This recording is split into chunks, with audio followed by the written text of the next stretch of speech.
Hi guys, today I'm going to be making some water green torborgee.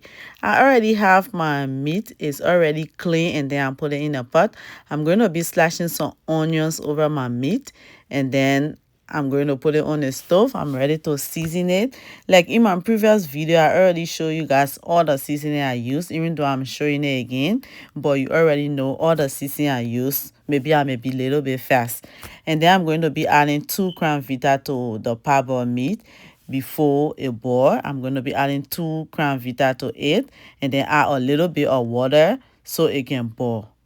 And then I'm going to be washing my water greens. That water greens, see, I wash it 2 times. So I'm going to be cutting it in a clean bowl before I put it in a pot.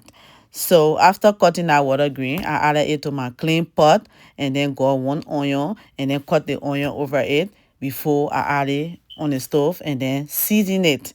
So after seasoning it, I'm going to add a little bit of water so it can boil, and then add my blended pepper to the soup.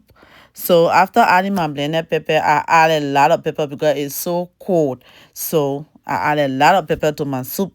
All depends the way you want yours. And then I'm going to be adding my vita and then doing the final seasoning. I already seasoned the meat, so I'm not going to do too much before my soup get different. So I'm going to be adding my meat to it and then stir it along with the meat, and then add my raw fish so it can boil a little bit. And then I took my fish out because I don't want the fish to mash, so I'm just going to leave the dry stuff and then add a soda to it and stir it, and then add the cream soda to it and stir it, guys, and add my fish to it.